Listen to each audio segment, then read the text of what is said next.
Sir Bertrand Russell आपको बताएंगे किस तरह से वो कौन कौन से आइडियाज हैं जो इंसानों के लिए बड़े हार्मफुल रहे और वो इंसानों को कैसे तबाही की तरफ लेकर जा रहे हैं। जैसे वर्ल्ड वार वन है और वर्ल्ड वार टू, और फिर वो मजीद पेशन गोई करता है कि एक और वर्ल्ड वार, अगर एक और वर्ल्ड वार हुई तो that will be very destructive. इंसान जो है वो तबाह बर्बाद हो जाएंगे, और कोई एक शख्स बच भी गया इस एटॉमिक वार के अंदर तो वो भी ज्यादा खुश ना हो, वो भी जल्दी मर जाएगा। और ये जो प्लेनेट है, फिर जब वर्ल्ड वार होगी, अब कहता है जो फाइनल वार होगी, तो ये प्लेनेट बड़ा पीसफुली फिर कहता है गर्दश करता रहेगा सूरज के गिर्द, क्योंकि यहाँ पे इंसान नामी कोई शख्स नहीं रहेगा। इंसान जैसी कोई मखलूक यहाँ पे सरवाइव नहीं कर सकेगी, क्योंकि इंसानों ने ऐसे बम बना लिए हैं, एटम बम बना दिए हैं, एटॉमिक बम बना दिए हैं। They are very dangerous, they will extinct him, वो इसको खत्म कर देंगे। Idea that have harm mankind, उसमें सारे आइडियाज हम देखेंगे। Idea that have help mankind हम देखेंगे वो कौन कौन सी आइडियाज हैं जिसने इंसान को प्रोग्रेस, ह्यूमन प्रोग्रेस की बात की। इंसान डेवलप करता गया, स्टोन एज से वो डेवलप हुआ, कैसे वो मिडिवल एज, और कैसे वो रेनेसेंस एज में आया, कैसे वो मॉडर्न एज में आया, पोस्ट मॉडर्न एज में आया। So all the a kind of developing idea they have given boost to the human value, human progress will be tackling each and everything. Philosophy and politics की बात करेगा, और आखिर में वो बात करता है world wide one world government. He say that या तो रशिया और अमेरिका को मिलकर एक गवर्नमेंट फॉर्म कर लेनी चाहिए, और सारे इंसान जो है, सारी जितने भी कंट्रीज हैं उनकी एक गवर्नमेंट बन जानी चाहिए।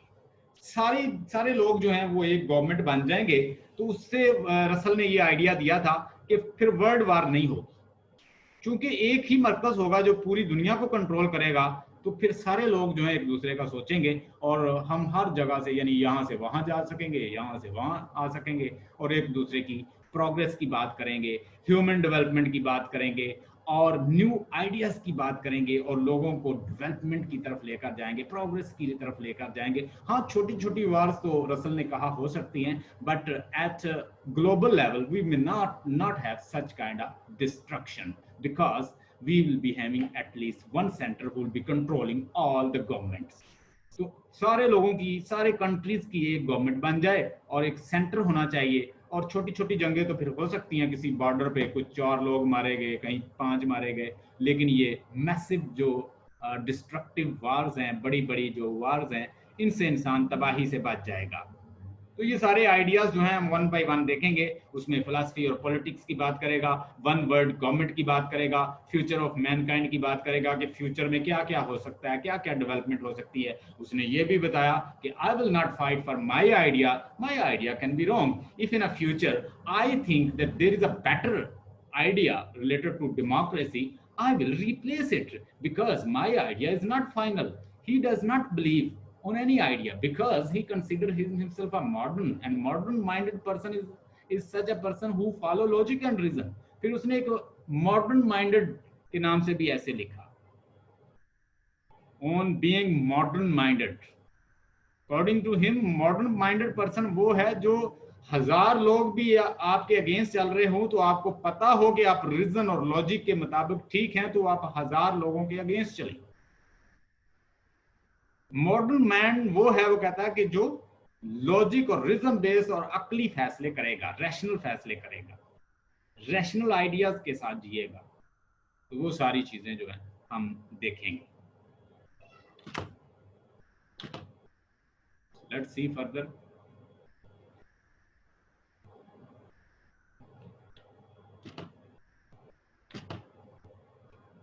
Bertrand Russell, one that you should have some idea about our great philosopher. Bertrand Arthur William Russell, third Earl Russell, was a British polymath, philosopher, logician, mathematicians, historians, writers, social critics, political activist, and Nobel laureate. ये सारे उसके titles हैं कि वो philosopher भी है, वो mathematician भी है, वो हिस्टोरियन भी है, वो प्रोज राइटर भी है, वो ऐसे उसने लिखे हैं, पॉलिटिकल एक्टिविस्ट भी है और नोबल लॉरेट भी है, and he has given a Nobel prize of peace. उसको पीस का रिवार्ड भी मिला है। वो इंसानियत से मोहब्बत करता है। उसने अपनी सारी, उसने कुछ खास पोर्शन जो है अपनी दौलत का उसने चैरिटी के लिए भी वक्फ कर दिया था। ये चैरिटी बहुत देते हैं, हालांकि वो किसी मजहब को नहीं मानता था। और एक और चीज आपको बता दूं, he was atheist, he said that I am agnostic. उसने कहा कि मैं क्रिश्चियन गॉड को नहीं मानता, ऐसे ही नहीं मानता जैसे मैं रोमन ग्रीक्स के डिफरेंट गॉड्स को नहीं मानता, जूवस को नहीं मानता, या दूसरे जो दीगर गॉड्स हैं, वार हैं, जो देवताज हैं उसके रोमन ग्रीक्स के। बिल्कुल कहता है ऐसे ही मैं उसको भी नहीं मानता तो उनको भी नहीं मानता। तो इसका मतलब है वो क्रिश्चियन गॉड और दूसरे गॉड जो है उनको सेम ही समझता था।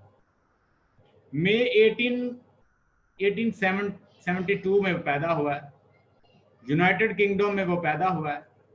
फरवरी 2 1970 में उसकी डेथ हुई है। यूनाइटेड किंगडम में ही उसकी डेथ। और उसकी स्पाउस जो उसकी वाइफ है उसका नाम था इड्थ फिंच रसल। 1952-1970। चिल्ड्रन उसके Conrad Russell, fifth earl Russell John Russell, और fourth earl Russell lady Harriet Ruth, और Russell lady Katharine Tait. Award Nobel prize in literature. और उसके बाद इसके बारे में कहा जाता है कि सर बर्टन रसल का अफेयर था टीएस एलियट की वाइफ के साथ। So let's see further.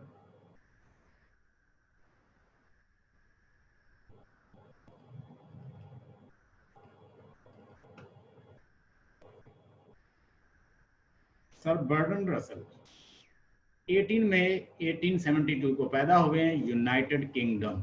ये उनका मुजस्मा भी जो है एक बना हुआ है वहाँ पे।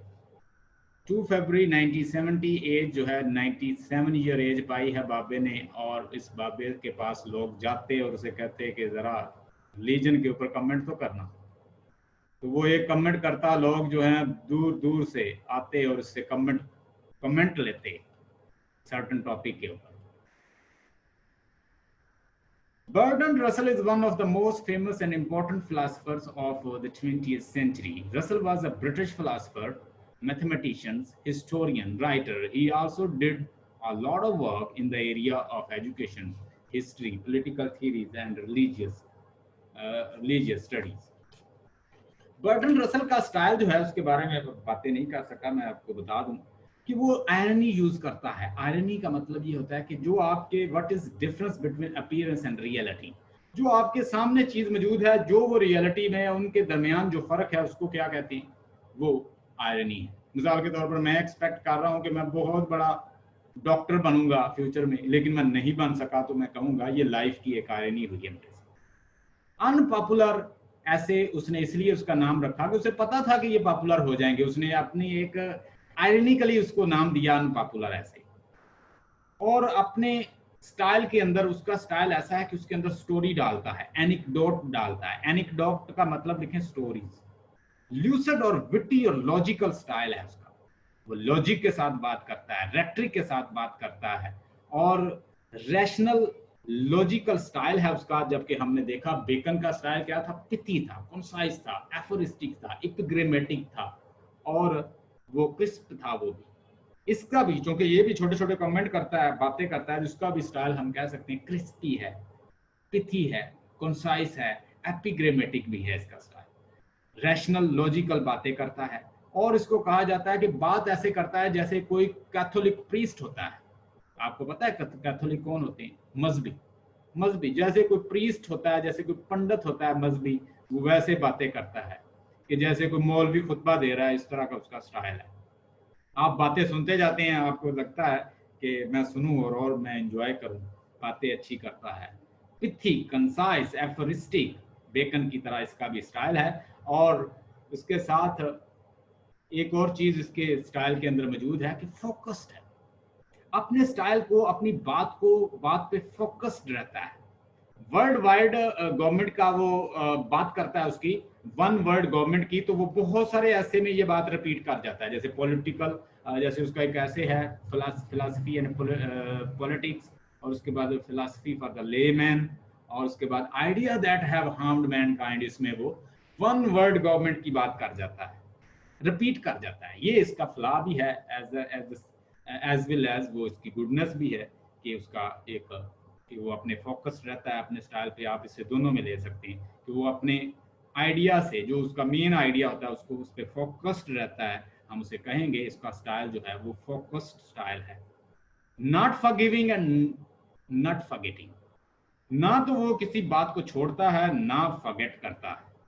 इसमें हम बात करेंगे कि सर बर्टन रसल जो हैं वो टू द पॉइंट रहते हैं, ना फॉरगेटिंग है और ना फॉरगिविंग है, ना वो फॉरगिव करता है ना फॉरगेट करता है। मिसाल के तौर पर वो अमेरिकन को कहता है कि अमेरिकन जो है वो बिल्ले कुत्तों से तो मोहब्बत करते हैं लेकिन इंसानों को मारते हैं। तो वो जो बात उसके पास है वो कह देता है, और वो चाहता है कि दुनिया में अमन कायम हो, और इवन उसने फलस्तीनियन जो टेरिटरी है उसमें भी उनकी फेवर की थी, फलस्तीन के लोगों की। हिस्टोरिकल रेफरेंस देता है वो, उसको बाइबल उसने बड़े डिटेल पढ़ी हुई है, ठीक है, उसने बहुत सारे, लेकिन वो मजहबी नहीं है, अग्नोस्टिक है, अथीस्ट है, गॉड को नहीं मानता, लेकिन उसने बुक सारी पढ़ी हुई है। He did not ignore nobility except good truthful, वो नोबिलिटी को एडमायर करता है, चाहे वो मजहब की हो, चाहे वो कोई इस्लाम के अंदर हो, क्रिश्चियनिटी के अंदर हो, जुडाइज्म के अंदर हो, जहां से उसे मिलेगी उसको एडमायर करेगा। वो चाहता है कि लाइफ जो है बड़ी डिसिप्लिन हो, और ह्यूमर जो है, रीजन और ह्यूमर जो है अपनी ऐसे में वो शामिल करता है। रसल के स्टाइल में एक ही फ्लॉ है कि उसका स्टाइल जो है वो रेपिटेटिव है थोड़ा सा, जो आप वो बात करना चाह रहा है वर्ल्ड वाइड गवर्नमेंट की या वन वर्ल्ड गवर्नमेंट की, वो रिपीट कर जाता है। तो let's see further point. In praise of idleness 1935 में इसने लिखी है। द प्रॉब्लम ऑफ फिलॉसफी इसने 1912 में लिखी है। Why I am not a Christian 1927 में लिखी है। अगर आप चाहें तो ये इसकी बुक्स पढ़ सकते हैं। हिस्ट्री ऑफ वेस्टर्न फिलॉसफी 1945 में लिखी है। अवार्ड इसको मिले हैं डी मॉर्गन्स मेडल्स 1932 में, और नोबेल प्राइज इन लिटरेचर 1950 में, जेरूसलम्स प्राइज 1963। रेट्रिकल स्टाइल, रेट्रिक होता है कि परसुएडिंग करने वाला, परसुएड करता जाता है, बात पढ़ते जाएं साथ साथ आप कायल होते जाते हैं कि बस अमल कर लें इस पर। लूसिडिटी है, लूसिड स्टाइल है कि बड़ा क्लियर स्टाइल है। आर्गुमेंटेटिव, सारा आर्गुमेंट देता है। चीफली स्टाइल, अजीम स्टाइल है उसका। एम्बेलिशमेंट एंड ऑर्नामेंटल स्टाइल, अच्छा लगता है पढ़ते हुए, बड़ा डेकोरेटिव सा, एम्बेलिशमेंट और ornamental kind figure of speech, metaphor, इस तरह की चीजें यूज करता है। सिलेक्शन, और जैसे उसके टाइटल हैं अनपॉपुलर ऐसे, कैसा उसने टाइटल रखा है। Rhetorical style is also called the ornamental styles. Rhetorical expression, the voice and the tone of the writer himself. Bertrand Russell has his own styles of writing, and whenever we read his essay, we find them unexceptional in styles and philosophy, possessing a universal appeal. It is as peculiar as the laugh, walk talk and hand writing and ऐसे जैसे भी हम आपस में बातें कर रहे हैं, इस तरह का इसका स्टाइल। ल्यूसिडिटी, कुछ राइटर को समझ ही ना आते, जैसे बेकन जो है उसकी आम बंदे को समझ नहीं आती। उसके बाद कहता है lucidity style is a direct, simple and clear. He unravel even the most complex issue with the clarity. He is reformer thinker, so the clarity pays him much. He believed that the full communication takes place when the things are unexplained in detail. Russell, even on most difficult topic, is always simple and easy. Argumentative style. Russell's style is argumentative because he is a logician. He gives logical descriptions in essay with advantages and disadvantages. His work is based upon his personal experience and minute observation without any superficial quality. यानी वो बड़ा minutely, बड़ा argumentative, बड़ा logical और अपने style में बड़ा clear है, superficial नहीं है। Chiefly style, Russell's style is chiefly governed by his sense and reason. Chiefly style कौन सा होता है जिसमें reason और अकल के साथ वो बात करे. This precisely the reason that his prose resemble of that Bacon, Dryden, Aldous Huxley and E.M. Foster. He never goes poetic like Milton or Sir Thomas Browne. Have a nice time. Stay blessed. I hope you have learned a lot.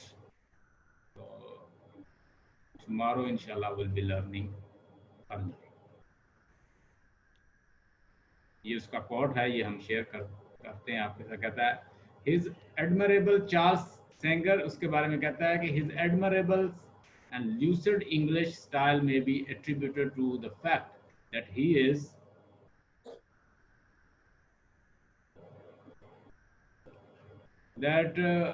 he did not undergo a classical education at public college. Stay blessed and have a nice time. Tomorrow, inshallah, we'll come up with another essay. Stay blessed.